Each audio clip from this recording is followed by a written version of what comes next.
الفاتحة.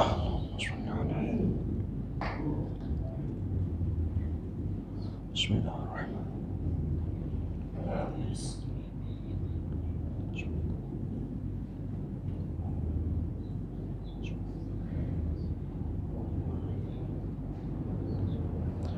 ما شاء الله ولا حول ولا قوة إلا بالله العلي العظيم. حسبنا الله ونعم الوكيل، نعم المولى ونعم النصير. أعوذ بالله السميع العليم من الشيطان اللعين الرجيم. بسم الله الرحمن الرحيم. الحمد لله الذي جازي كل صانع ورايش كل قانع وراحم كل ضارع ومنزل المنافع والكتاب الجامع بالنور الساطع، وهو للدعوات سامع وللكربات دافع وللدرجات رافع وللجبابرة قامع، فلا إله غيره ولا شيء يعدله، ليس كمثله شيء وهو السميع البصير اللطيف الخبير، وهو على كل شيء قدير. والصلاة والسلام والتحية والإكرام على السيد الأنام الذي سمي في السماء أحمد وفي الأرض أبي القاسم محمد.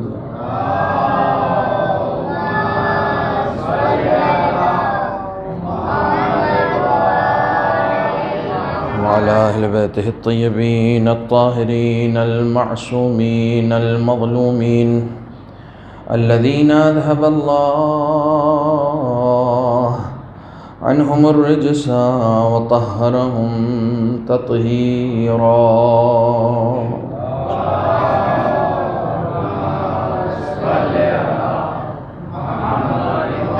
ولعنة الدائمة الباقية على أعدائهم وغاصب حقوقهم ومنكر فضائلهم أجمعين. أما بعد، فقد قال الله الحكيم في القرآن الكريم: بسم الله الرحمن الرحيم.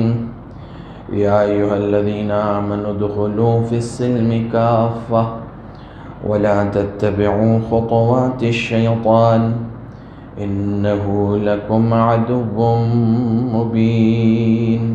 صدق الله العلي العظيم.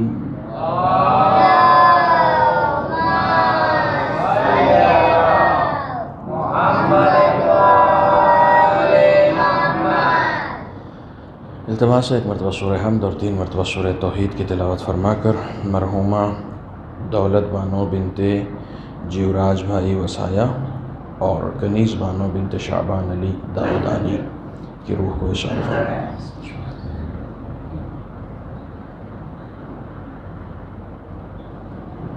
بسم اللہ الرحمن الرحیم. الحمد للہ رب العالمین.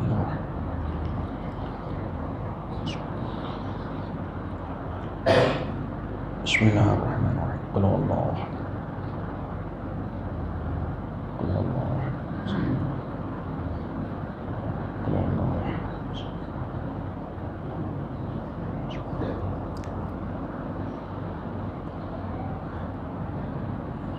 صلوات پڑھیں محمد و آل محمد.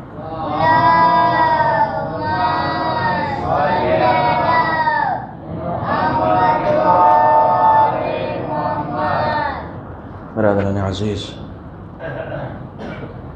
حسینی کردار اور یزیدی کردار کے حوالے سے جس سلسلہ گفتگو کو آپ سماعت فرما رہے ہیں، آج اس کی تیسری قسط ہدیہ سماعت ہے. سورہ مبارکہ بقرہ کی 208 نمبر کی آیت ہے کہ جسے روز مطلع سخن کے عنوان سے آپ کی خدمت میں جس کی تلاوت ہو رہی ہے، ارشاد رب العزت ہے کہ اے صاحبان ایمان، سلم میں داخل ہو جاؤ پوری طریقے سے، کمپلیٹلی۔ بعض مفسرین نے اس سلم کو اسلام کہا ہے، جبکہ اگر آپ غور کریں تو اسلام ایمان سے پہلے کی چیز کا نام ہے، ایمان اسلام کے بعد کی چیز ہے۔ تو یہ تحصیل حاصل ہے، یعنی ہم کسی سے یہ کہیں، کسی مومن سے یہ کہیں کہ مسلمان ہو جاؤ، کیونکہ کوئی بھی مومن اس وقت تک مومن ہوتا ہی نہیں ہے جب تک کہ وہ پہلے سے مسلمان نہ ہو۔ تو پہلے اسلام ہے، بعد میں ایمان ہے، اور اس کے بعد کا مرحلہ ہے تقویٰ، متقین کی فہرست میں داخل ہونا، اور اس کے بعد کا مرحلہ ہے یقین، سب سے آخری چیز ہے یقین۔ اسلام، ایمان، تقویٰ اور یقین۔ واقعاً خوش نصیب وہ لوگ ہیں جو یقین کی منزل میں ہیں، یقین کی منزل میں۔ میں اہل بیت اطہار علیہ السلام کی گفتگو نہیں کر رہا ہوں، میں ان کے غلاموں کی بات کر رہا ہوں۔ اہل بیت اطہار یقین کی اعلیٰ ترین منزلوں پر ہیں، اعلیٰ ترین منزلوں پر ہیں، لیکن جب وہ شاگرد کی تربیت کرتے ہیں نا، تو ان کے شاگرد بھی یقین کی اعلیٰ ترین منزلوں پر پہنچ جاتے ہیں۔ تو اگر ہم کسی مومن سے یہ کہیں کہ اسلام میں داخل ہو جاؤ تو یہ بات بہت زیادہ سمجھ میں نہیں آتی، لہٰذا پانچویں امام محمد باقر علیہ السلام نے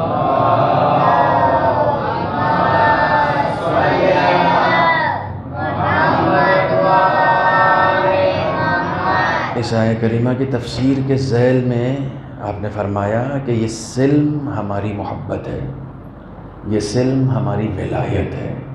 صاحبان ایمان سے یہ کہا جا رہا ہے کہ دائرہ ولایت میں داخل ہو جاؤ۔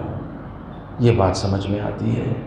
ممکن ہے کسی کے پاس ایمان ہو، ولایت نہ ہو، ممکن، بالکل ویسے ہی ممکن ہے جیسے کسی کے پاس اسلام ہو اور ایمان نہ ہو، بالکل ویسے ہی کسی کے پاس ایمان ہو اور ولایت نہ ہو۔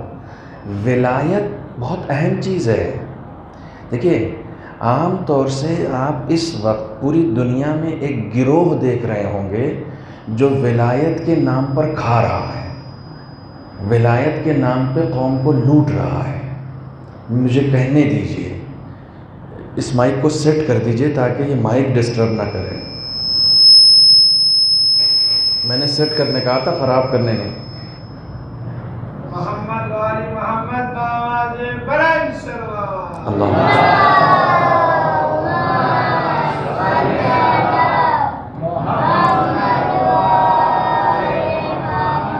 چونکہ دشمن کو معلوم ہے کہ ہمارے پاس کون سی سب سے زیادہ قیمتی شے ہے، لہٰذا دشمن آپ سے اسلام کے اوپر بہکانے کی کوشش نہیں کرے گا، ایمان کے اوپر بہکانے کی کوشش نہیں کرے گا، ولایت کے موضوع پر بہکانے کی کوشش کرے گا۔ اور چند لوگوں کو، یہ اسلام دشمن طاقتیں جو ہیں، چند لوگوں کو ولایت کے ٹھیکیدار کے طور پر معرفی کرے گا، پہچنوائے گا کہ صاحب یہ لوگ ہیں، دیکھو یہ ہیں اصلی مولائی۔ مولائی اصلی وہ نہیں ہوتا جو اچھا نعرہ لگائے، مولائی اصلی وہ ہوتا ہے جسے مولا اپنا غلام قرار دے دیں۔ یہ سب سے اہم ہے۔ مولائی، میں خود دعویٰ کر دوں کہ صاحب میں مولائی ہوں تو نہیں ہو سکتا۔ مولائی وہ ہے کہ جسے امام کی طرف سے سند مل جائے، معصوم کی طرف سے سند مل جائے، وہ مولائی ہے۔ ورنہ مولائی ہونے کے لیے آپ کو بہت ساری چیزیں دی گئی ہیں۔ امام نے فرمایا کہ یہاں پر جو داخل ہونے کے لیے کہا جا رہا ہے وہ ہماری ولایت ہے، ہماری ولایت ہے کہ اے صاحبان ایمان، ہماری محبت ہے، اے صاحبان ایمان ہماری محبت میں، اہل بیت کی محبت میں اور اہل بیت کی ولایت میں داخل ہو جاؤ۔ بہت قیمتی شے ہے، شاید اس سے زیادہ قیمتی شے کوئی ہمارے پاس ہو ہی نہیں۔ ایک شخص ہے ساتویں امام موسی کاظم علیہ السلام کے صحابی میں سے ہے.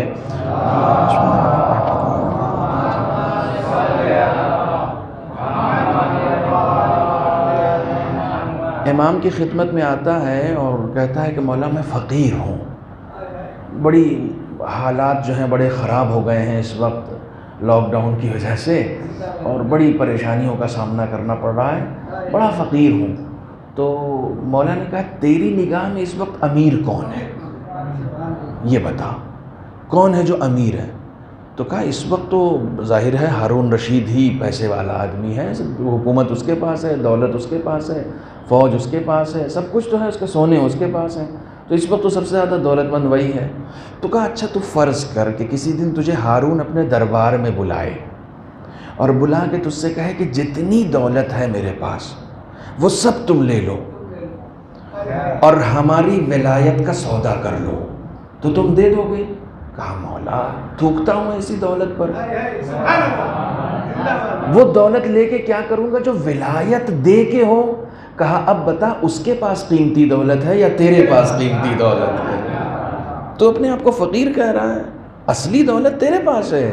سب سے بڑی دولت کا نام ہے ولایت محمد و آل محمد. صلوات پڑھیں محمد و آل محمد.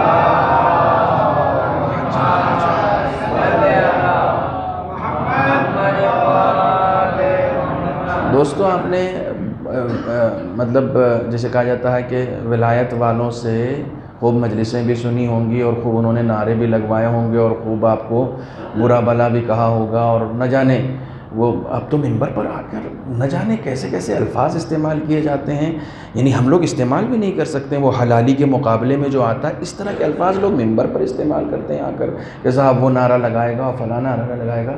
نعرہ لگانے سے کوئی مولائی تھوڑی ہوتا ہے، نعرہ لگانے سے کوئی مولائی نہیں ہوتا ہے. مولا کائنات کے سامنے ایک شخص کھڑا تھا، مولا کائنات نے پوچھا کیا نام ہے تیرا؟ کہا عبد الرحمن. کہا کہ کس کا بیٹا ہے؟ کہا ملجم کا. کہا قبیلہ کون سا ہے تیرا؟ کہا مرادی. کہا ایک دن تو مجھے قتل کرے گا. کہا میں آپ کو قتل کروں گا؟ میں؟ یہ کیسے ہو سکتا ہے کہ میں آپ کو قتل کر دوں؟ کہا تو مجھے قتل کرے گا. کہا مجھے آپ اپنی تلوار نکالی، اس نے جسے آپ ابن ملجم کے نام سے جانتے ہیں، اس نے اپنی تلوار نکالی، مولا کے قدموں میں رکھ دی، مولا اسی وقت مار دیجئے، مجھے اسی وقت مار دیجئے، تاکہ یہ گناہ مجھ سے سرزد ہوگا، میں آپ کو قتل کروں گا، ہو ہی نہیں سکتا، مجھے اسی وقت مار دیجئے. مولا نے کہا اسلام میں گناہ سے پہلے قصاص نہیں ہے، اگر گناہ سے پہلے قصاص ہوتا تو تجھے مار دیتا، لیکن تو نے ابھی گناہ کیا نہیں. کہا نہیں میں یہ گناہ نہیں کر سکتا ہوں، میں یہ گناہ نہیں کر سکتا ہوں. نعرے لگانا کمال نہیں ہے، ولایت کو قبر میں لے کے جانا کمال ہے. یہ سب سے اہم ہے، یہ سب سے اہم ہے. آپ کو میں بتاؤں، دیکھیے ابھی بالکل آغاز کی گفتگو ہے اور میں اس وقت یہ بات کرنا نہیں چاہ رہا تھا لیکن بات آ گئی ہے. آپ سوچ سکتے ہیں کہ مولا کائنات کی صف میں، یہ تو ایک مثال دی میں نے، مولا کائنات کی صف میں کھڑا ہوا ایک شخص امیر شام کے فوج کے اندر داخل ہو کر دشمن کے پرخچے اڑا دیتا ہے اور اس حد تک علی کی نصرت کرتا ہے کہ لوگ کہتے ہیں اب یہ شہید ہو جائے گا، اب یہ شہید ہو جائے گا، یہ اتنا اندر گھس گیا، اب یہ شہید ہو جائے گا.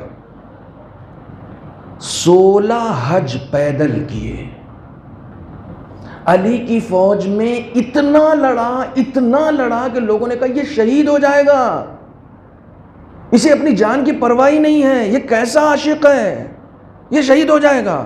16 حج پیدل کیے، کبھی اس کی نماز شب نہیں چھوٹتی تھی.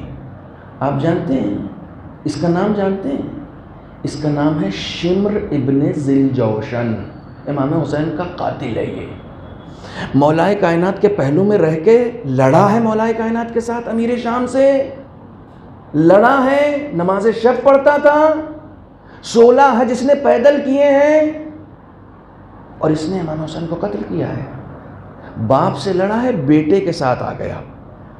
کمال یہ ہے ایک مرتبہ باپ کی فوج میں تھا حسین کے باپ کی فوج میں تھا، یزید کے باپ سے لڑ رہا تھا، لیکن وقت نے ایسی کروٹ لی کہ یزید کے ساتھ چلا گیا اور علی کے بیٹے کو قتل کر دیا۔ وقت نے کیسی کروٹ لی؟ ولایت پانا کمال نہیں ہے، ولایت لے کے جانا کمال ہے۔ توجہ رکھیے گا اس بات پر، ولایت لے کر جانا کمال ہے۔ اسی لیے قرآن نے یہ نہیں کہا ہے کہ جو بھی من عمل الحسنہ، مثلا مثال کے طور پر، کہ جو بھی حسنات کو انجام دے، یہ نہیں کہا ہے۔ قرآن نے کہا من جاء بالحسنہ، نیکی کرنا کمال نہیں ہے، نیکی کے ساتھ خداوند عالم کی بارگاہ میں جانا کمال ہے۔ کرنے کو بہت سارے لوگ کر سکتے ہیں، بہت سارے لوگ کر سکتے ہیں، لیکن ہم ضائع کر دیتے ہیں اپنی نیکیاں، ضائع کر دیتے ہیں۔ ایک صاحب میرے پاس آئے، اتفاق سے گجرات کے تھے، کہنے لگے کہ مولانا، نام نہیں لوں گا، شہر کا نام بھی نہیں بتاؤں گا، بہت چالاک ہیں آپ لوگ، پہنچ جاتے ہیں۔ اتفاق سے گجرات کے تھے، کہنے لگے مولانا آپ کے علاقے میں بہت جاتا ہوں۔ میں نے کہا کیوں؟ کہا فلاں مدرسے میں گیا، فلاں جگہ گیا، فلاں، وہاں بہت سادات غربت میں ہیں، ان کو انفاق کرنے جاتا ہوں، ان کی غربت دور کرنے جاتا ہوں۔ میں نے کہا مولائے کائنات نے فرمایا ہے کہ نیکی کرو تو اسے چھپا دو، آپ بیان کر رہے ہیں۔ میں نے ان سے منہ پر کہہ دیا، میں نے کہا آپ بیان کر رہے ہیں، آپ کو معلوم ہے یہ وہ نیکی ہے جو آپ کی محفوظ ہو چکی تھی، لکھی جا چکی تھی، اس وقت خدا فرشتوں سے کہہ رہا ہوگا مٹا دو، اس نے مولانا نامدار کو بتانے کے لیے کی تھی، اگر میرے لیے کی ہوتی تو ان سے بھی چھپا دیتا۔ نیکی کرنا کمال نہیں، نیکی کو چھپانا کمال ہے۔ اب دیکھیے تقریباً سب لوگ آ گئے ہیں، تو ایک صلوات اور پڑھ دیجیے۔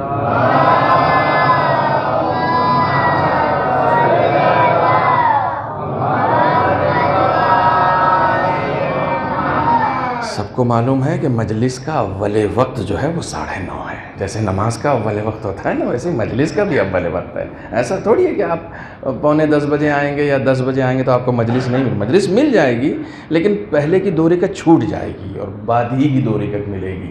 ہم تو نماز اور مجلس میں کوئی فرق سمجھتے ہی نہیں ہیں۔ نماز و مجلس شبیر کا ہے ایک مزاج، نماز و مجلس یہ پتہ نہیں کون سے لوگ ہیں جو نماز اور مجلس شبیر کو بھڑا رہے ہیں، لڑا رہے ہیں۔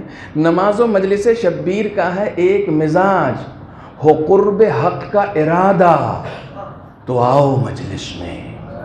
شعر سنیے، نماز و مجلس شبیر کا ہے ایک مزاج، ہو قرب حق کا ارادہ تو آؤ مجلس میں، اور جو اختصار ہو پیش نظر، اختصار بچے سمجھ رہے ہیں؟ شارٹ ٹائم اگر تمہارے پاس ہے، مختصر، جو اختصار ہو پیش نظر، نماز پڑھو، طلب ہو دل میں زیادہ تو آؤ مجلس میں، طلب ہو دل میں زیادہ تو آؤ مجلس میں۔ یہ ایک مزاج ہے نماز کا بھی اور مجلس شبیر کا بھی۔ ایک صلوات پڑھ دیں محمد و آل محمد۔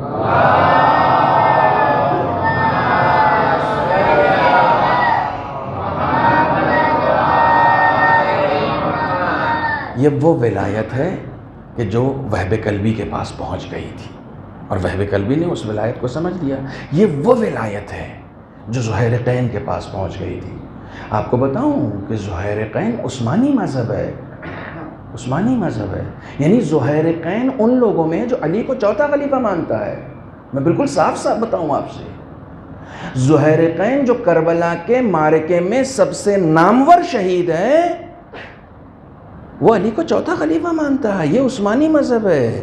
اور جب مولا امام حسین کو راستے میں ملا ہے، بہت سارے لوگ ملے، ابن حر جعفی، یہ وہ حر نہیں جو کربلا میں تھا، ابن حر جعفی کا خیمہ لگا ہوا تھا، امام کربلا جا رہے تھے۔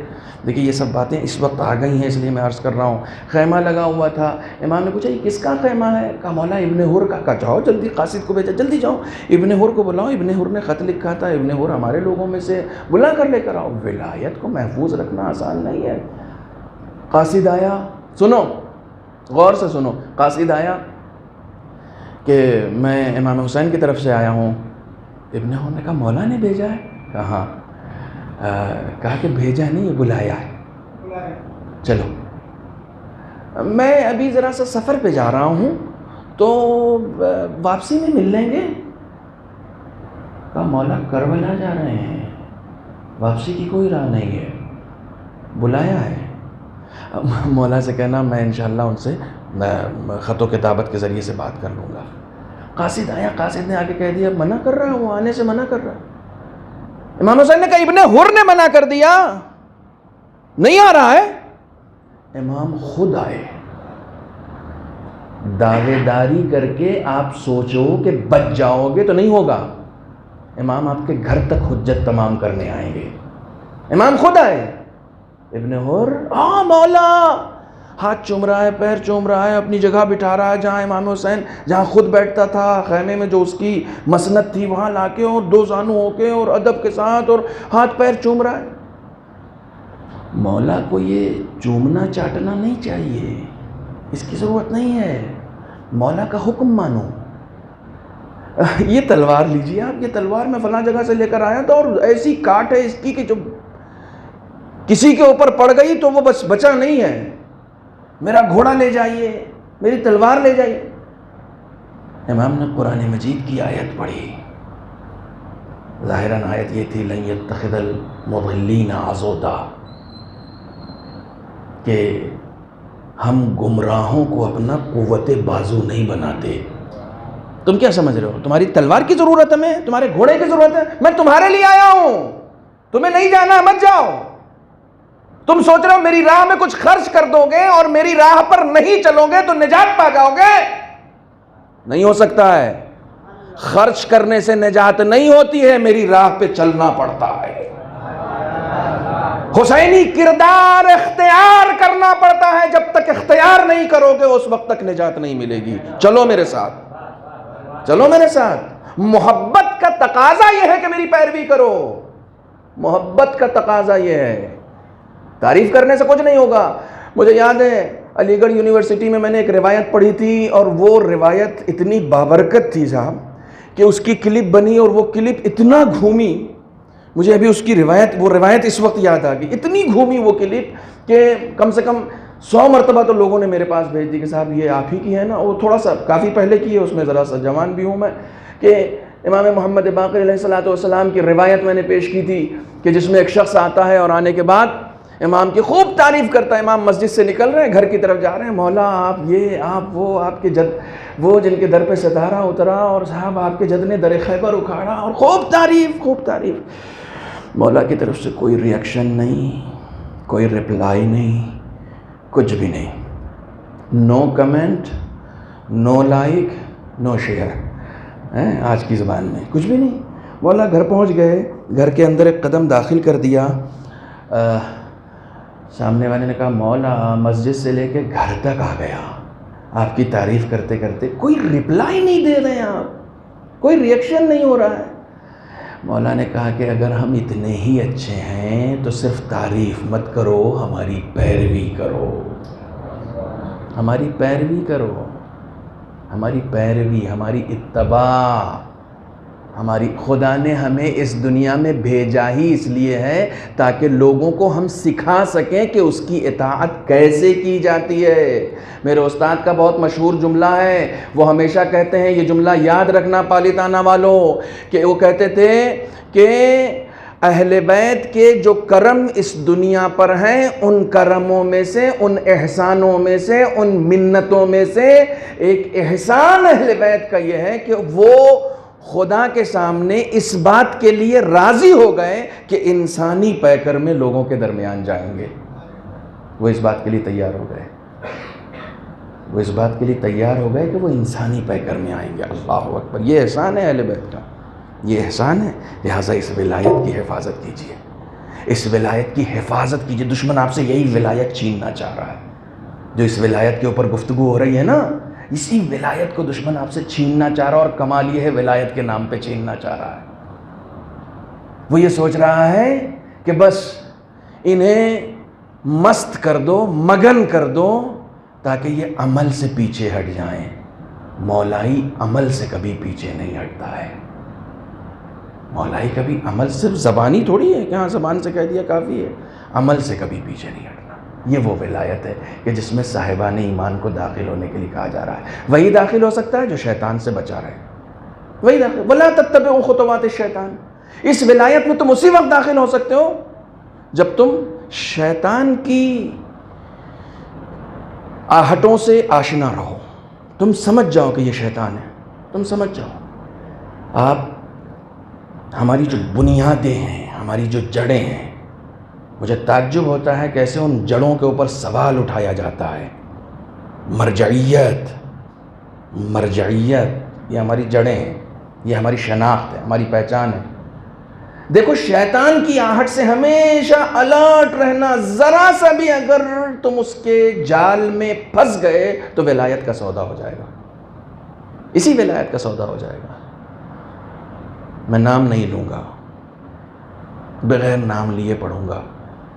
ایک مرجع وقت کے انتقال کے بعد نجف میں بہت مشہور تھا کہ فلاں صاحب مر جاؤں گے. مشہور تھا. جیسے ہوئی صاحب کے بعد سستانی صاحب کا نام آ گیا، مشہور تھا، ہاں یہی ہے مثلا. تو اس زمانے سارے لوگ جانتے تھے کہ فلاں صاحب ہی بنیں گے، صاحب انہی کو تو بننا ہے. اب وہ مرجع وقت کے انتقال کی خبر ان کے بعد والے مرجع کو پہنچی، اور صبح صبح دفنانے کے بعد صبح لوگ مرجع وقت کے، یعنی جو اب جن کو مرجع بننا تھا، ان کے گھر پہ پہنچ گئے کہ حضور اب تو آپ ہی کو اس ذمہ داری کو سنبھالنا ہے. لوگوں کی مطلب کوئی توقع نہیں تھی لوگوں کو یہ ایسا ہوگا. انہوں نے فوراً کہا کہ نہیں میں مرجع نہیں ہوں، انکار کر دیا. ہنگامہ مچ گیا نجف میں کہ یہ کیا ہو گیا، انہی کو تو بننا تھا، انہی کو تو بننا تھا، یہ کیا ہو گیا. پہلے سے معلوم تھا کہ سب سے خاص شاگردوں میں ہے، سب سے عالم ہے، سب کچھ ہے، متقی ترین افراد میں سے ہیں، ان کے علاوہ کوئی ہے نہیں جو ان کے مقابلے میں آ سکے، انہی کو بننا تھا. جب سب گئے تو انہوں نے انکار کر دیا. بہرحال انکار کر دیا تو کر دیا، اب نہیں بننا ہے تو نہیں بننا ہے، میری چوائس ہے.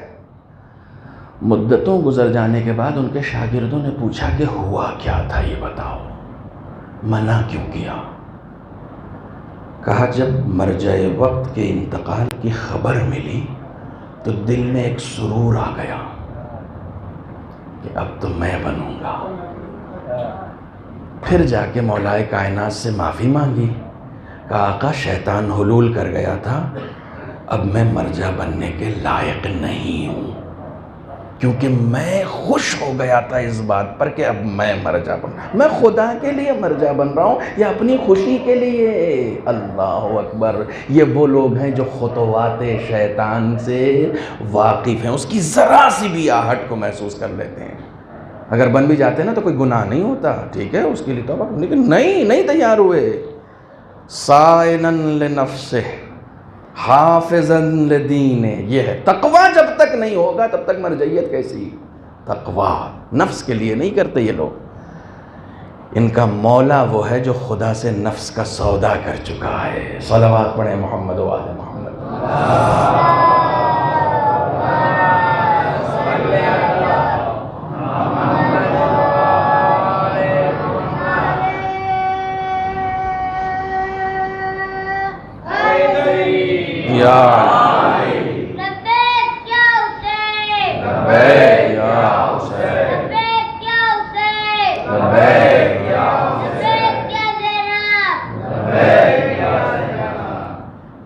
ایک صلوات پڑھیں محمد و آل محمد.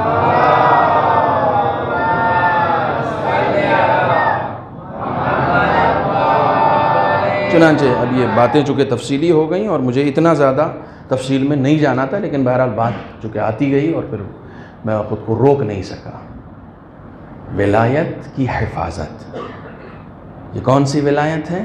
آپ دیکھیے ہم جو بات کر رہے ہیں حسینی کردار، ممکن ہے کوئی سوال اٹھا سکتا ہے کہ مولانا حسینی کردار کیوں، علوی کردار کیوں نہیں؟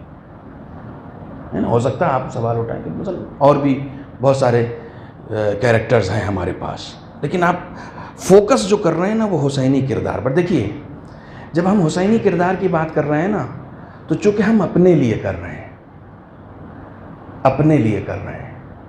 ٹھیک ہے. حسینی کردار کا مطلب ہی ہوتا ہے حسینی اصحاب.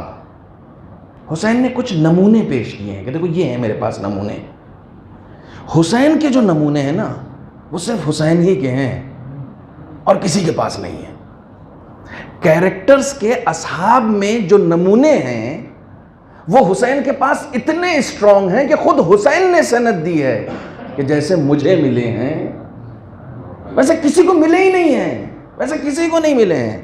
یعنی خود مولا کائنات کو نہیں ملے, رسول خدا کو نہیں ملے, کسی کو نہیں ملے, کسی کو نہیں ملے ہیں. اور حسین کون ہے؟ یہ جو حسینی کردار کی آپ بات کر رہے ہیں تو حسینی کردار کا مطلب ہی یہ ہے کہ اول نبی جو آدم ہے, آدم سے لے کر خاتم تک کے ہر ایک کے کردار کو آپ حسینی کردار کہہ سکتے ہیں. اور آپ سے زیادہ کون واقف ہوگا؟ آپ تو ہر شب جمعہ زیارت وارثہ میں کہتے ہیں السلام علیکہ یا وارث آدم صفوت اللہ. اے آدم کے بعد آدم کا کردار دیکھنا ہے, حسین میں دیکھو. نوح کا, ابراہیم کا, عیسیٰ کا, موسیٰ کا, سب کا کردار حسین کے اندر مل جائے گا, سب کا کردار. اسی لیے ہم حسینی کردار کی بات کر رہے ہیں, اسی لیے ہم حسینی کردار کی بات کر رہے ہیں. میں ربط جوڑ رہا ہوں وہاں سے کہ جہاں سے للہیت کی بات ہو رہی تھی, لیکن میں یہاں پر آپ کو ایک روایت اور سنا رہا ہوں, ایک روایت اور سنا رہا ہوں. بہت مشہور روایت ہے, شاید ہمارے بچے بھی جانتے ہیں. میں آدھی روایت پڑھوں گا, آدھی آپ پڑھیے. ان الحسین مصباح الہدی و سفینۃ النجات. مجھے یہی توقع تھی, سب کو یاد ہے, سب کو یاد ہے, سب نے سن رکھی. میں ترجمہ پوچھوں گا تو آپ ترجمہ بھی بتا دیجیے گا کہ بے شک حسین چراغ ہدایت ہیں اور کشتی نجات ہیں. سوال, امام حسن چراغ ہدایت نہیں ہے؟ سوال ہونا چاہیے نا. امام زین العابدین کشتی نجات نہیں ہے؟ چھٹے امام چراغ ہدایت نہیں ہے؟ یہ کیوں کہا گیا ان الحسین مصباح الہدی؟ کبھی روایت کو ایسے سنا کیجیے. کیا ریزن ہے؟ شخص پہنچا ظاہراً نوے امام محمد تقی علیہ السلام کے پاس.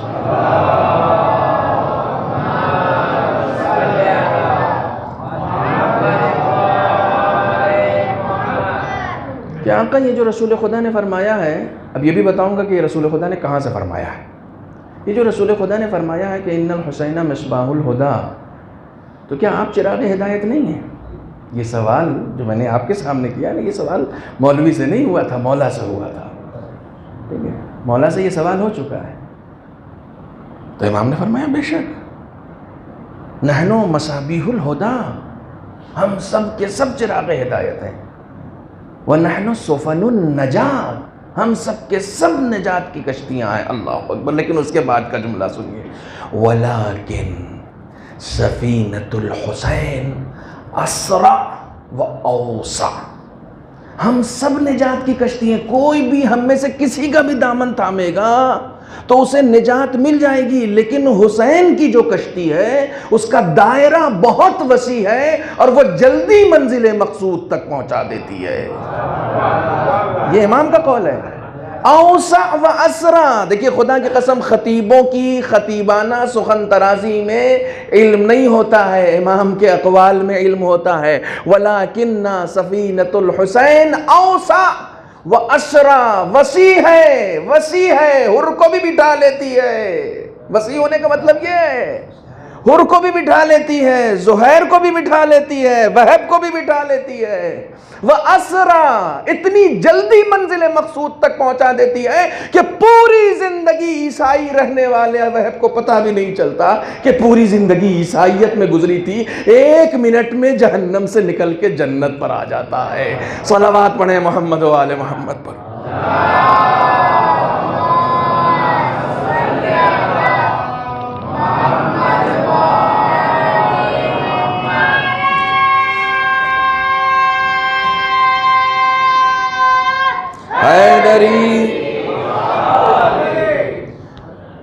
ولیکن سفینۃ الحسین اوسع و اسرع. اور میں 3 دن سے آپ کے درمیان یہی کہہ رہا ہوں, یہی کہہ رہا ہوں کہ بہترین غنیمت موقع ہے فرش عذاب. یہ سفینہ حسین ہے، یہ سفینہ حسین. خدا کے لیے اس کی قدر کریں، خدا کے لیے اس کی قیمت جانیں، قیمت جانیں. جب تک آپ کو قیمت کا پتہ نہیں چلے گا نا، اس وقت تک آپ اس کی قدر نہیں کریں گے.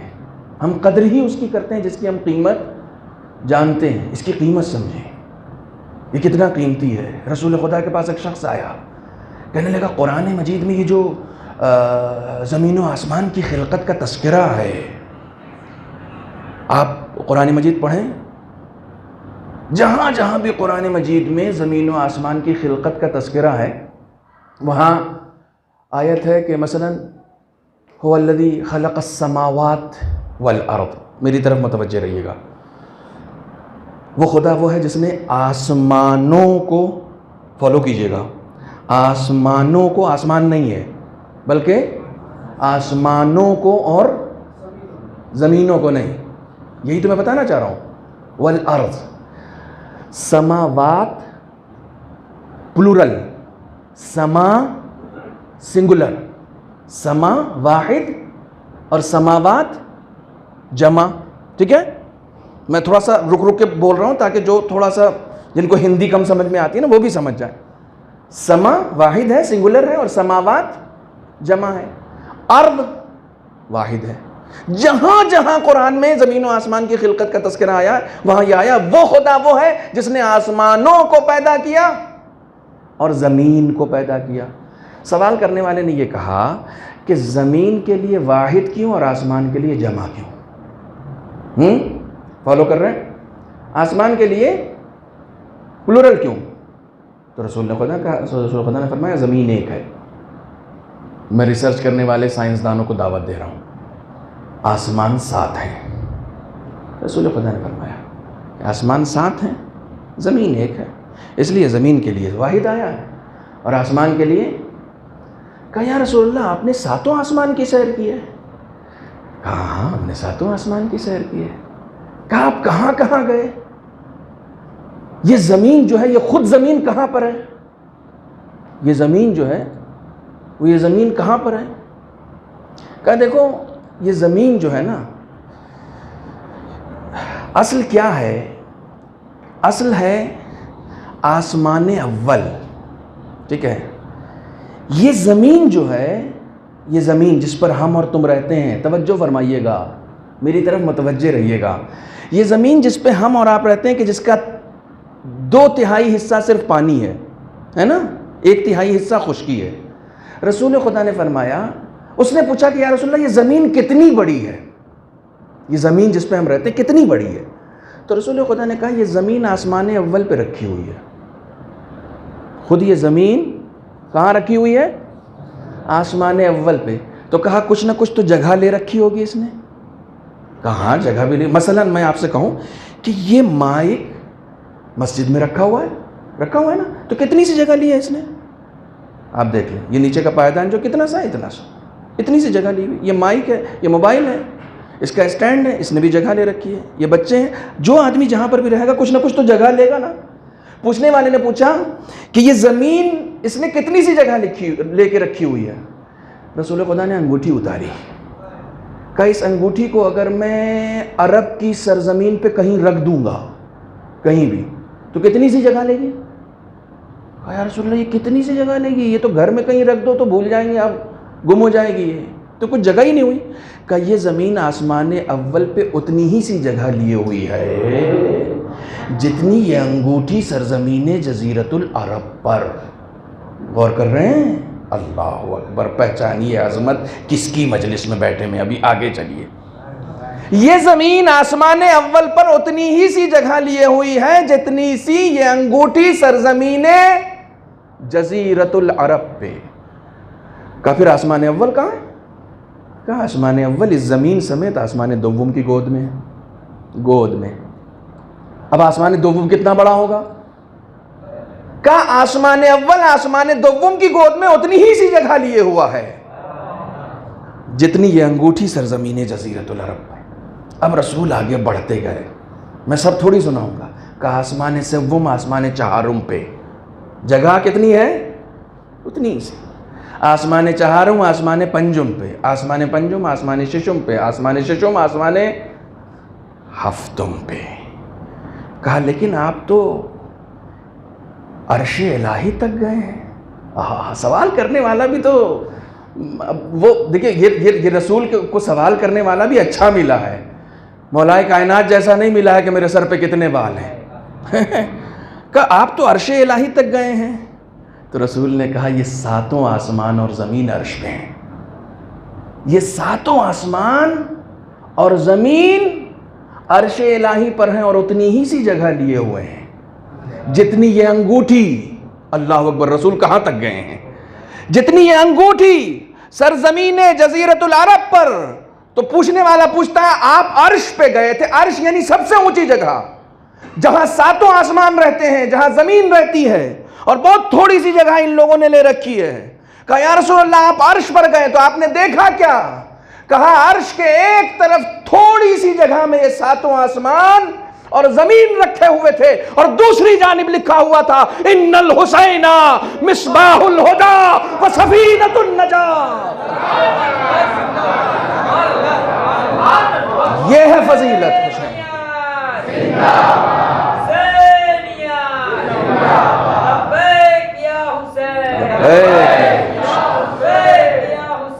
لبیک یا حسین. زندہ زندہ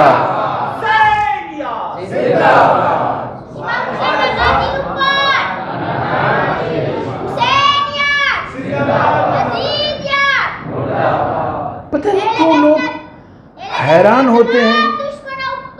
لعنت.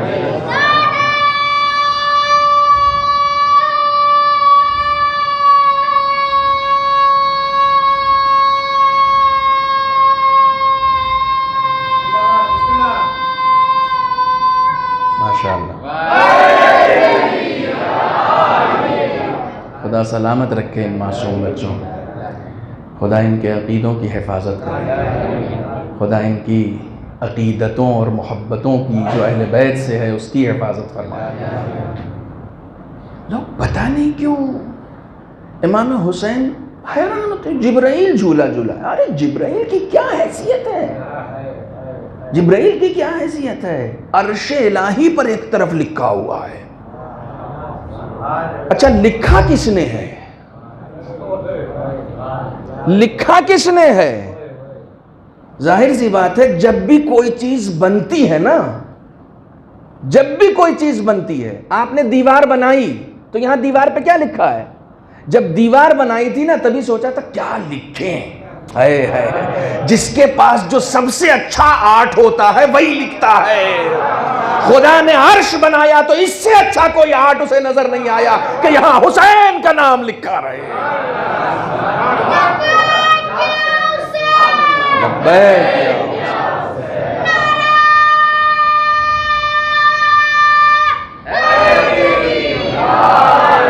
اس سے اچھا کوئی نام نہیں دکھا خدا. تم کیا جانو حسین کیا ہے؟ آپ کیا جانیں؟ آپ یاس یگانہ چنگیزی نے کہا تھا، مشہور شاعر تھا. یہ جو طریقہ ہے نا تم کیا جانو، یہ قرآنی طریقہ ہے. اِنَّا أَنزَلْنَاهُ فِي لَيْلَةِ الْقَدْرِ وَمَا أَدْرَاكَ. تم کیا جانو شب قدر کیا ہے. یاس یگانہ چنگیزی نے کہا تھا ڈوب کے پار اتر گیا اسلام، آپ کیا جانے کربلا کیا ہے. تمہیں حیثیت نہیں معلوم ہے تمہیں، تم کیا جانتے ہو. اس معرفت کے سمندر میں جب جاؤ گے تب تمہیں پتا چلے گا حسین کس ذات کا نام ہے. حسین کس ذات کا نام. ایک انسان حیران ہو رہا تھا بہت بڑے مرجع وقت کے آگے، حیران ہو رہا تھا کہ خدا نے امام حسین کی زیارت پر اتنا سارا انعام کیوں رکھا ہے. روایت آپ کی سنی ہوئی ہے، واقعہ آپ کا سنا ہوا، مجھے سنانا نہیں ہے. انہوں نے بس چھوٹی سی مثال دی تھی. بادشاہ شکار کرنے جائے، جنگل میں پھنس جائے اور اس کے پاس ایک بڑھیا کے پاس پہنچ جائے، مثلا کسی کے پاس پہنچ جائے جو اپنا سارا اثاثہ اسے اس کے حوالے کر دے. مثلا اس کے پاس ایک گلاس پانی ہو تو وہ اسے دے دے. اس کے پاس ایک بکرا ہو وہ قربان کر کے اسے کھلا دے. تو اب اس کے عوض بادشاہ کیا دے گا اس کو جو اس کا پورا ہو جائے؟ بادشاہ واپس آیا, اس نے وزیروں سے پوچھا اس کو کیا دیں؟ کہا صاحب اپنی اس کو 20 بکری, اس نے ایک بکرا ذبح کیا نا, اس کو 20 دے دیجئے. تو وزیروں نے کہا صاحب یہ تو پورا نہیں ہوگا نا, اس کے پاس ایک ہی تھا, اس کے پاس ایک ہی تھا, اس نے وہ پورا آپ کو دے دیا. تو حق تو یہ ہے کہ جتنی سلطنت ہے آپ کی وہ سب آپ دے دیں. حسین کے پاس جو کچھ تھا حسین نے سب خدا کو دے دیا. تو اگر خدا اپنی خدائی حسین کے نام پہ دے رہا ہے تو حیران کیوں ہو رہے ہو, پریشان کیوں ہو رہے ہو؟ خدا پوری خدائی دے دے گا. حسین کے پاس جو کچھ تھا سب حسین نے دے دیا ہے. اب اس کے عوض میں خدا کیا دے؟ خدا کیا دے؟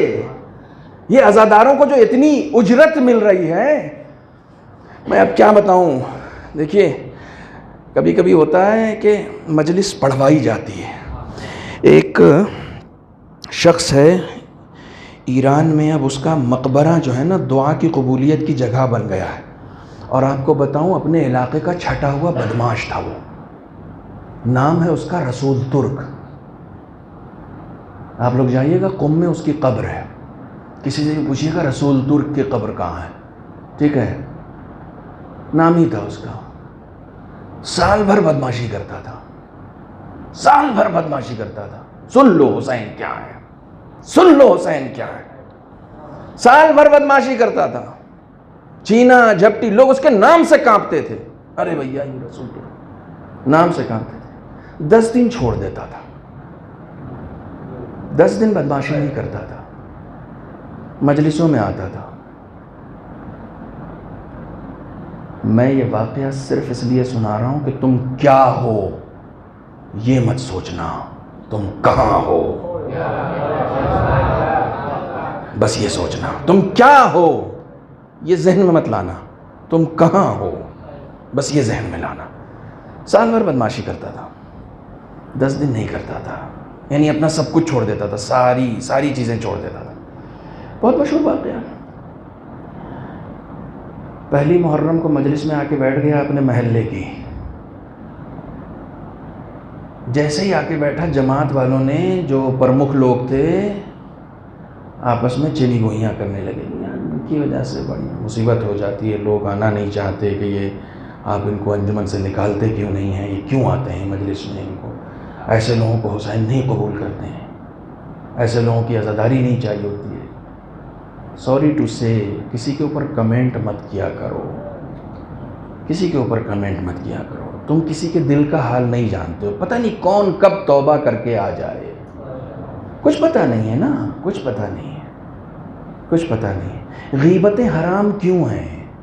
بولو بولو کیوں حرام ہیں؟ غیبتیں حرام اس لیے ہیں کہ ہو سکتا ہے وہ خدا سے معافی مانگ لے اور خدا اس کے گناہ معاف کر دے, لیکن تم نے جو اس کی برائی عام کر دی ہے تو خدا نے تو اس کو پاکیزہ بنا دیا, لیکن تم نے اس کو برا بنا دیا. اس نے معافی مانگ لی نا, اس نے معافی مانگ لی تو خدا نے اس کے گناہ کو معاف کر دیا, لیکن تم نے جو اس کے گناہ کو ادھر ادھر پھیلا دیا وہ ایک بڑا گناہ ہو گیا اس کے لیے. خدا نے تو معاف کر دیا, پتہ نہیں کب خدا کسے معاف کر دے.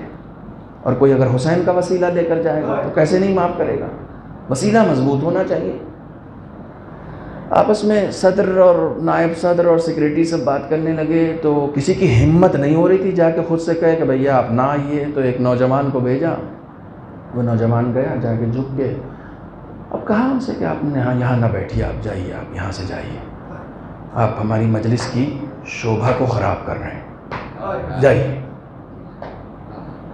اچھا لوگوں کو ڈر تھا کہ ریئیکشن آئے گا, ابھی ریئیکشن آئے گا, اس کو بول رہے ہیں یہاں سے جانے کے لیے تو یہ تو ہنگامہ کھڑا کر دے گا. تو اس نے کہا کس نے کہا ہے جانے کے لیے؟ کہا نہیں پرمکھ صاحب نہیں چاہتے ہیں کہ آپ یہاں بیٹھیں. کہا اگر میری وجہ سے امام حسین کی مجلس خراب ہوگی تو میں نہیں رہوں گا, میں چلا جاتا ہوں. ٹھیک ہے میں جا رہا ہوں. اٹھا اور چلا گیا, جا کے اپنے آپ کو اپنے کمرے میں بند کر لیا اور رونے لگا کہ مولا 10 دن تو میں آپ کی مجلس کرتا تھا, اب میں کیسے کروں گا, میں آپ کے اوپر کیسے روؤں گا, اب میں آپ کا غم کیسے مناؤں گا. وہ اپنے آپ کو, اب اس نے کیا راز و نیاز کیا, کیا باتیں کی مولا سے, کیا ہوا, کچھ نہیں معلوم ہے, کسی کو بھی نہیں معلوم. کچھ نہیں معلوم. اس نے جا کے اپنے آپ کو بند کر لیا کہ مجھے مجلس میں جانے نہیں دیا گیا, بند کر لیا. یہ رات کی بات ہے, رات میں مجلس تھی, یہ رات کی بات ہے.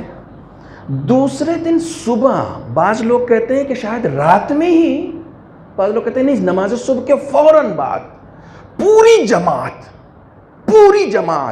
یعنی انجمن, صدر, سیکریٹری, سب جماعت کے جو صدر تھے بہت محترم شخصیت تھے, کوئی چھوٹے موٹے نہیں تھے, وہ بھی بہت محترم شخصیت تھے, پڑھے لکھے آدمی تھے, دیندار انسان تھے. وہ صبح صبح اس کے دروازے پہ جا کے ہاتھ جوڑ کے کھڑے ہو گئے, کہنے کہ رسول ترک معاف کر دو, ہم سے غلطی ہو گئی, کل سے مجلس میں آنا. اس نے کہا نہیں, اب نہیں جاؤں گا, اب نہیں جاؤں گا. کہ تم جب تک آؤ گے نہیں میں یہاں سے نہیں جاؤں گا.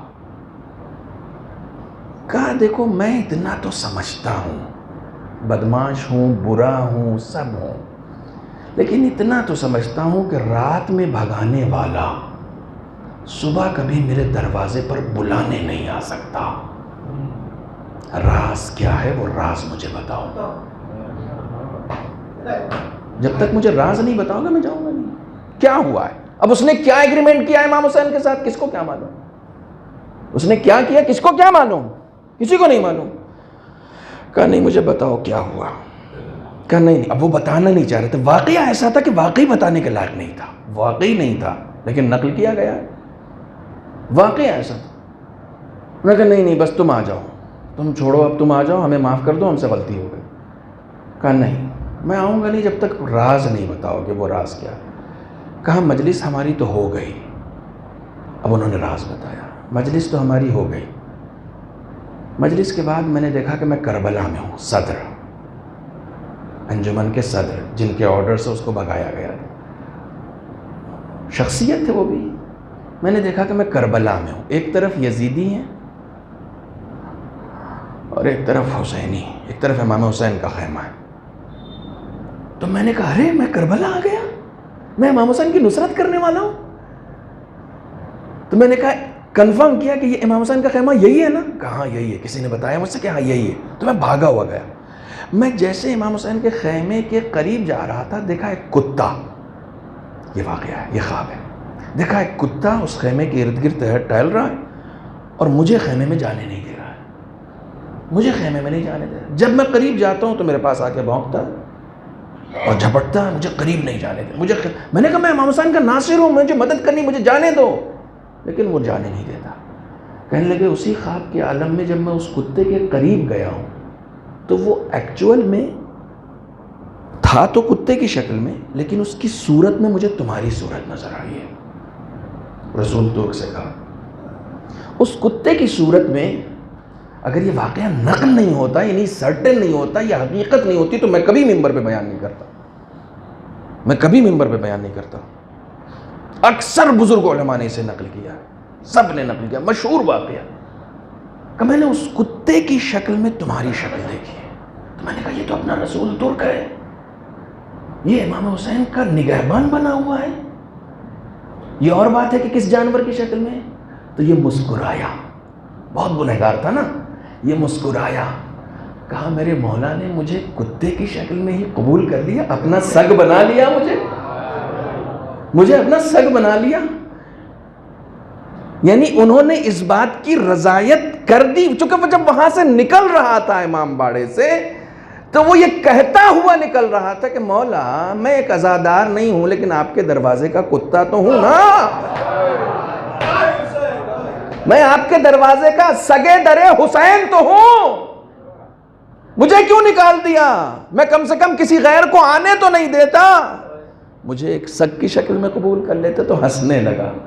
کہا اچھا مجھے مولا نے اس شکل میں قبول کر لیا.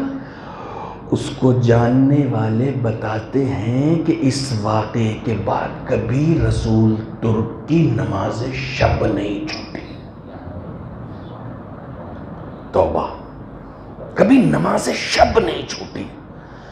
اور بعض لوگ کہتے ہیں عرفان کی اس منزل میں پہنچ گیا تھا، اس منزل میں پہنچ گیا تھا کہ اپنے مرنے سے 1 ہفتہ پہلے بتا دیا تھا کہ مجھے فلاں جگہ موت آئے گی، فلاں وقت موت آئے گی، اور میرا قبرستان، میری قبر فلاں قبرستان میں بنانا. سب کچھ بتا دیا تھا، سب کچھ بتا دیا تھا. گناہ حائل نہیں ہوتے ہیں اگر کوئی توبہ کے دروازے سے حسین تک پہنچنا چاہے تو. لیکن وہ توبہ کیسی ہونی چاہیے؟ ہماری طرح نماز کے بعد گال پیٹنے کا نام توبہ نہیں ہے، بلکہ اس گناہ کو انجام نہ دینے کا عہد کرنے کا نام توبہ ہے کہ اب نہیں ریپیٹ کروں گا، اب نہیں، بس جو ہونا تھا وہ ہو گیا، اب نہیں. مولا آپ کے ساتھ ایگریمنٹ کر رہا ہوں. کبھی ایسا ایگریمنٹ کر کے دیکھیے. مجھے بہت ساری باتیں کہنی تھی لیکن میں نہیں کہہ سکا آج. ایسا ایگریمنٹ کر کے دیکھیے مولا کے ساتھ اپنے، کیجئے. میں ممبر کی قسم کھا کے کہتا ہوں، اگر آپ امام حسین کے ساتھ ایگریمنٹ کریں گے، امام حسین آپ کے ایگریمنٹ کی لاج رکھیں گے اور آپ محسوس کریں گے اپنی زندگی میں.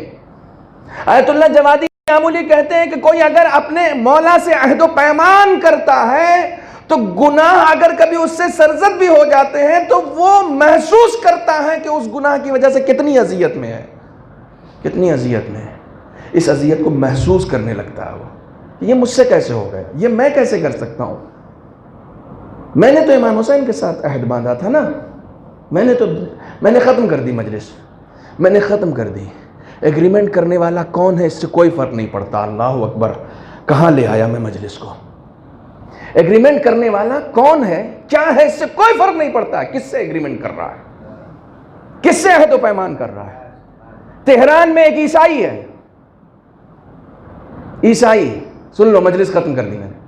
ایک عیسائی ہے، خدا نے بہت منتوں کے بعد اس کو بیٹی دی تھی، بڑی منتیں اور آرزویں اور دعائیں.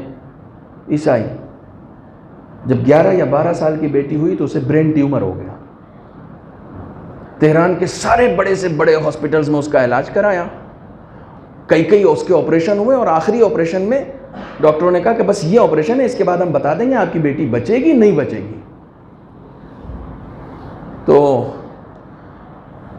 وہ آپریشن بھی ہوا، ڈاکٹروں نے ہاتھ کھڑے کر لیے اور کہا آپ کی بیٹی نہیں بچی، آپ اس کو لے جائیے، یہ کچھ دیر کی مہمان ہے، ہم اسے نہیں بچا پائے، جب تک زندہ ہے آپ اس کے ساتھ رہیے، کچھ دیر کی مہمان ہے بس. دونوں میاں بیوی ایک لوتی ایک بچی، بیٹی کو اٹھا لائے، گھر پہ لے آئے، گھر پہ لے آئے. دیکھیے، ماں بہت بڑا ظرف رکھتی ہے.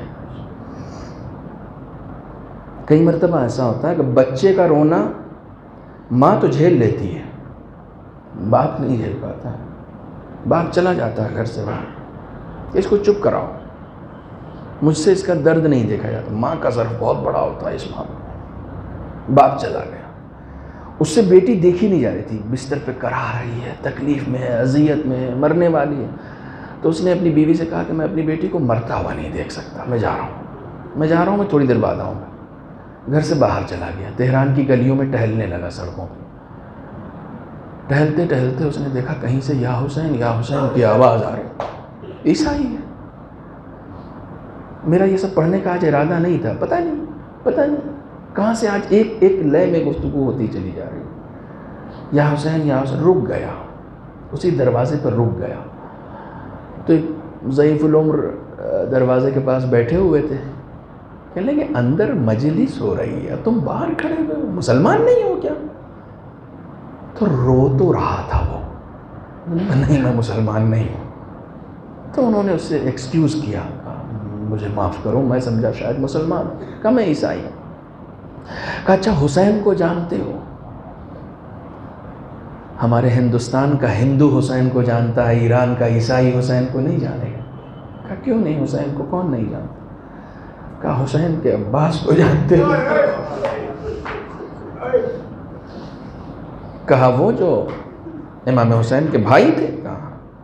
کہا وہ جو ان کے کمانڈر تھے؟ کہا یہ جو تم نوحہ سن رہے ہو نا، یہ انہی کا نوحہ ہے. تو کہا آپ مجلس کیوں کر رہے ہیں؟ کہا مجلس اس لیے کر رہے ہیں کہ عراق میں جو ان کا روضہ ہے اس روضے میں زریح لگتی ہے، چاندی کی زریح ہے جو ہم نے یہاں بنوائی ہے، ہم ڈونیٹ کر رہے ہیں عراق میں روضے کو، یہ زریح وہاں جانے والی ہے۔ بہت پرانا واقعہ نہیں، حال فی الحال کا واقعہ،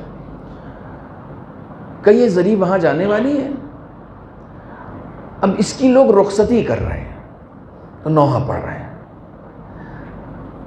بزرگ نے کہا کچھ مانگنا ہو تو جا کے مانگ لو، ابھی زریح لگی نہیں ہے، تم کیا جانو عظمت، تم کیا جانو عظمت کربا، ابھی زریح لگی نہیں ہے، وہاں صرف منسوب ہوئی ہے۔ تم کہتے ہو اس علم کو کیوں چوم رہے ہیں؟ کیونکہ یہ منسوب ہے عباس سے، اس لیے چوم رہے ہیں۔ کہا جاؤ یہ زریح ہے، اس سے اگر کچھ مانگنا چاہو تو مانگ لو۔ اندر آیا، آنے کے بعد زریح پکڑ کے کہا کہ اگر آپ کو سب کچھ پتہ ہے تو مجھے بتانے کی ضرورت نہیں ہے۔ معرفت تو نہیں ہے نا اس کے پاس کہاں سے معرفت آئے گی؟ کہا اگر آپ کو سب کچھ پتہ ہے تو مجھے بتانے کی ضرورت نہیں ہے، لیکن میری مشکل اگر آپ نے حل کر دی، میرے پاس ایک بیٹی ہے بس، دیکھو دعا ایسے مانگا کرو، ایگریمنٹ کرو، ایگریمنٹ کر کے دیکھو۔ حسین جواب نہ دیں، حسین کے ساتھی جواب نہ دیں تو پھر مت کرنا، چھوڑ دینا، ایگریمنٹ کرو۔ زریح پکڑ کے کہتا مولا اگر آپ کو سب کچھ پتہ ہے تو آپ جانتے ہیں کہ میری بیٹی مرنے والی ہے، اگر آپ نے میری بیٹی کو بچا لیا تو آپ کو آپ کی بھتیجی کی قسم ہے میں کلمہ پڑھ لوں گا، ایگریمنٹ، میں بھی ایمان لے آؤں گا، میں آپ کی غلامی میں آ جاؤں گا، میں آپ کا ہو جاؤں گا۔ ایگریمنٹ، صرف مانگو نہیں، کوئی ایگریمنٹ کرو کہ یہ کروں گا، میں آپ کی غلامی میں آ جاؤں گا۔ مانگ لیا اپنے طور پر، مانگ لیا، مانگ کے باہر آئے۔ پتہ نہیں جب امام باڑے سے باہر نکلا تو سوچا کہ اب گھر جاؤں گا، لوگ جمع ہوں گے، بھیڑ آ گئی ہوگی، رو رہے ہوں گے کہ مرتی ہوئی بیٹی کو چھوڑ کر چلا گیا، دیکھا نہیں گیا، میری بیٹی تو اب تک مر چکی، یہ سوچتا ہوا اپنا گھر جا رہا تھا۔ گھر پہنچا تو وہی ہوا جو وہ سوچ رہا تھا، بھیڑ اکٹھا تھی، لوگ رو رہے تھے، سمجھ گیا کہ میری بیٹی مر گئی۔ خود روتا ہوا گھر کے اندر داخل ہوا، لیکن جب اندر داخل ہوا تو عجیب منظر دیکھا۔ جس بیٹی کو بستر پہ چھوڑ کے گیا تھا وہ صحن خانہ میں ٹہل رہی تھی۔ لوگ بھی حیران تھے، وہ بھی حیران ہو گیا کہ یہ ہوا کیا۔ جیسے ہی بیٹی نے باپ کو دیکھا دوڑ کے باپ سے لپٹ گئی جا کر، کہا بابا آپ آ گئے؟ کہا لیکن یہ کیا ہوا، تم کیسے اٹھ گئی، تم کیسے کھڑی ہو گئی، تم ٹھیک ہو؟ کہا میں ٹھیک ہوں۔ کہا تم کیسے ٹھیک ہوئی؟ کہا میں تو مر گئی تھی، مجھے فرشتے لے کر جا رہے تھے، جب فرشتے آسمان سے اوپر نکل گئے تو میں نے دیکھا کہ کوئی شخص آیا ہے اور آنے کے بعد کہتا ہے کہ ہم نے اس کی زندگی واپس کر دی ہے، اسے لے جاؤ۔ کہا بابا اس کے کہنے کے بعد فرشتوں نے چوچرا نہیں کی اور مجھے وہ واپس لے آئے۔ یہ کہہ کے وہ بچی پھوٹ پھوٹ کر رونے لگی، بے تحاشا رونے لگی۔ اس کے باپ نے پوچھا بیٹا تم رو کیوں رہی؟ کہا بابا اس کے بعد اس نے کہا جب فرشتوں کو حکم دے دیا کہ اسے واپس لے جاؤ تو پھر مجھ سے مخاطب ہو کے کہا کہ دیکھو تمہارے بابا نے جو مجھ سے کہا تھا میں نے کر دیا ہے، جو اس نے مجھ سے کہا تھا اس سے کہہ دینا پابند رہے۔ آپ نے کیا کہا ہے، آپ نے کون سا ایگریمنٹ کیا ہے، آپ نے کون سا وعدہ کیا؟ تو وہ سمجھ گیا اور اس کے بعد وہ بے تحاشا رونے لگی۔ باپ نے کلیجے سے لگایا، کہا بیٹا رو کیوں رہے ہو؟ کہا بابا رو اس لیے رہی ہوں کہ اتنا مہربان انسان اس کی کسی نے ہاتھ قلم کر دیا۔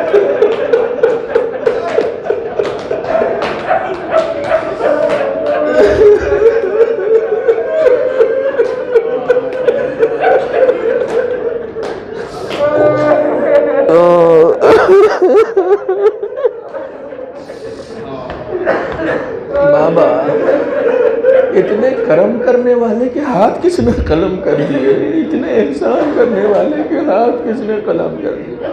آپ جانتے ہیں یہ امام نے فرمایا ہے کہ اس ہاتھ کے عوض میں اللہ نے بالوں پر عطا کیے ہیں جناب عباس کو.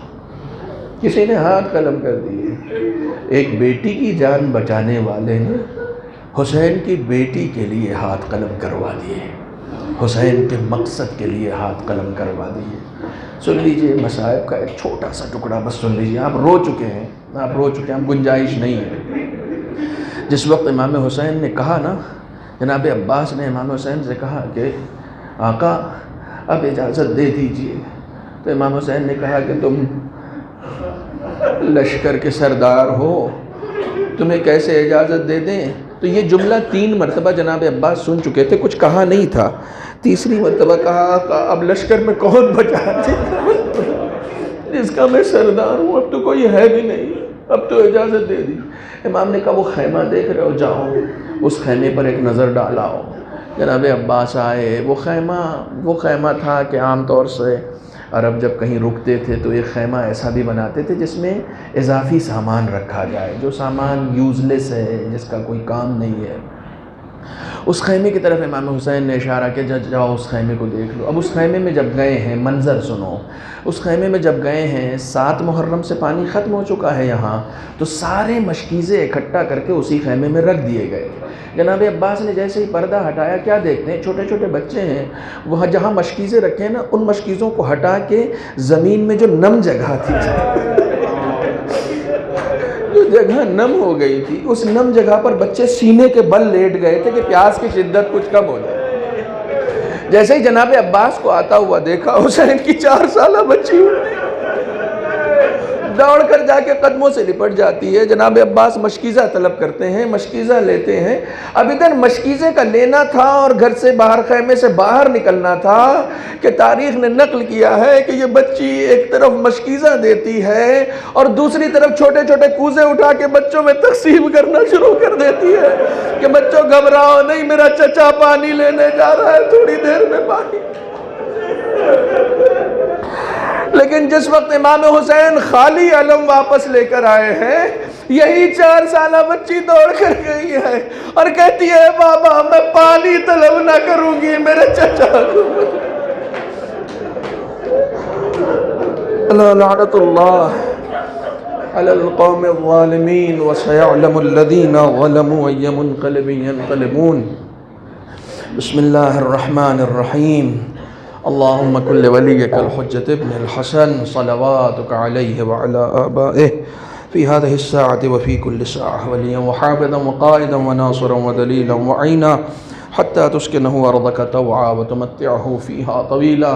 بارے خدایا بحق محمد و آل محمد, ہم سے یہ بتایا گیا ہے کہ جب امام حسین پر آنسو بہائے جائیں تو تو گناہوں کو معاف کر دیتا. پالنے والے ہمارے تمام گناہوں کو معاف فرما یا اللہ. بحق محمد و آل محمد تمام مسلمانان عالم, تمام مومنین و مومنات, تمام عالم انسانیت کی پریشانیوں کو حل فرما یا اللہ. ان تمام پریشانیوں کا صرف ایک حل ہے, تو آخری حسین کو ہمارے درمیان بھیج دے.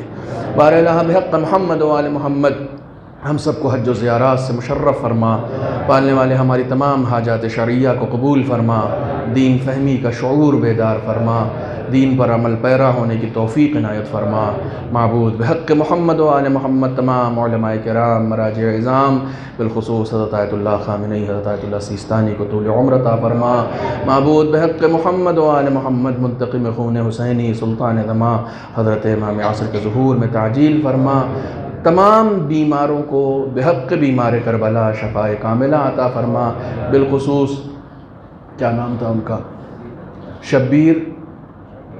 شبیر بھائی کی طبیعت خراب ہے, وہ ICU میں ظاہراً ایڈمٹ ہیں. خاص طور پر سارے بیماروں کے ساتھ ساتھ پالنے والے, انہیں بھی شفائے کاملہ اور عاجلہ عطا فرما. بحق محمد و آل محمد.